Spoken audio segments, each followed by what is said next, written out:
नमस्कार। आज हम लोग पढ़ने जा रहे हैं एक बहुत ही सुंदर सी कहानी, शेर को सवा शेर। और मैं यहाँ बता दूं कि बच्चे समझ जाते हैं कि वो जंगल वाला शेर, तो आप ध्यान दें कि वो उसमें तालव्य स हुआ करता है।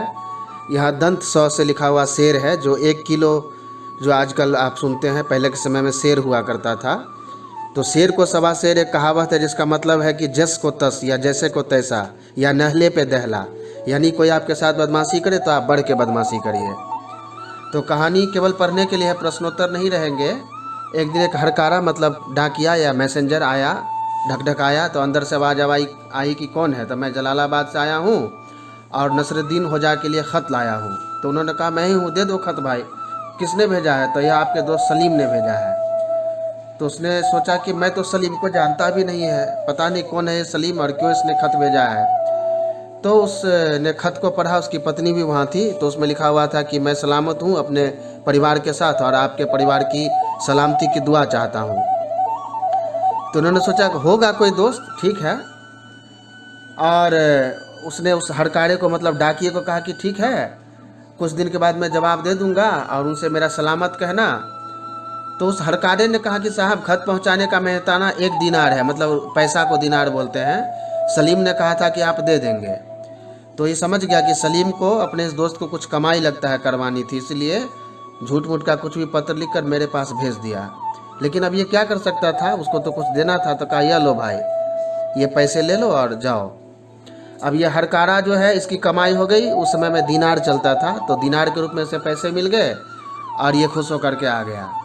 अब ये सोच रहा था कि उस बेईमान सलीम के बच्चे को मैं ज़रूर मजा चखाऊंगा। तो उसने एक चाल चली, सलीम के लिए मैं एक बंडल लाया हूँ, इसे नसरुद्दीन होजा ने भेजा है।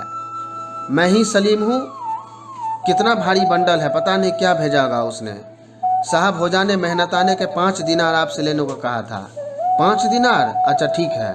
मतलब उसने भी एक आदमी को हरकारा बनाकर भेज दिया और उसके पास बहुत भारी सामान गया। वो तो खुश हो गया कि पता नहीं इतना बड़ा क्या भारी सामान ये मेरे लिए लाया है। और 1 दिनार इसने मांगा था और इसके हरकारे ने इससे 5 दिनार मांगा। कहा कि अगर तुमने मुझे ठगा है 1 रुपया तो मैं तुमसे 5 रुपये ठगूंगा। तो उसने उसे 5 दिनार दे दिया और जब वो चला गया तो दोनों पति पत्नी खुश होकर गए जांच करने के लिए आखिर इसमें है क्या। तो देखा कि पत्थर है बहुत भारी सा, और उसमें लिखा हुआ था कि प्यारे सलीम भाई, इस पत्थर से तो तुम समझ जाओगे कि तुम्हारी सलामती की खबर पाकर हमारे दिल पर से कितना बोझ उतर गया है। तो नसरुद्दीन होजा की लिखी हुई ये कहानी अनंत पै की कहानी पर आधारित है, जिसका वीडियो चित्रांकन मैंने किया। और इसमें एक संवाद है कि यदि कोई हमारे साथ ईमानदारी से रहे, दोस्ती से रहे तो कोई दिक्कत नहीं, लेकिन कोई यदि हमें ठगे तो सावधान रहना चाहिए और मौका लगते ही उसको भी हम जरूर करारा जवाब दें। इसलिए कहा गया है शेर को सवा शेर। अब आइए भाषाभ्यास की ओर चलें। भाषाभ्यास में केवल एक छोटी सी बात कही गई है कि कहानी शेर को सवा शेर के अनुसार आप भी एक कहानी लिखिए। तो मादरी में तो वो भी नहीं है, केवल पढ़ने के लिए, आपके मनोरंजन के लिए है। लेकिन भाषाभ्यास में कहा गया है कि आप इस आधार पर एक कहानी बनाइए कि यदि कोई आपको ठगना चाहे, आपके साथ कुछ बुरा करे, तो आप भी पलट कर जवाब देंगे और उसके साथ ज़रूर बुरा करेंगे। तो बहुत सी कहानी आप इसके ऊपर बना सकते हैं अपने मन से। एक छोटी सी कहानी जो मेरे मन में आई वो मैंने बनाई है आपके लिए। एक गांव में सुरेश और रमेश 2 दोस्त रहते थे। सुरेश ईमानदार था जबकि रमेश बेईमान था। एक दिन की बात है, सुरेश शहर गया और जाते सब, क्योंकि यहाँ गांव में कमाई नहीं हो रही थी उसकी, तो उसका जो दुकान वाला तराजू और बटखरा वगैरह सारा सामान वो रमेश को दे करके गया। शहर से पैसे कमा करके लौटा तो गया उसके पास कहने कि मेरा सामान जो तुमने लिया था वापस कर दो। लेकिन रमेश ने कहा कि तुम्हारा सामान चूहा खा गया। वो समझ गया कि ये बेईमानी पर उतर आया है। फिर एक दिन ऐसा हुआ कि रमेश को कहीं जाना था शादी में, तो अपने बेटे को उसके घर में छोड़कर गया। और अगले दिन लौटकर जब कहा कि मेरा बेटा कहाँ है, तो उसने वही बात कही कि तुम्हारा बेटा को तो बहुत संभाल के मैंने रखा था, लेकिन एक चील आया और पता नहीं कैसे लेकर के उड़ गया।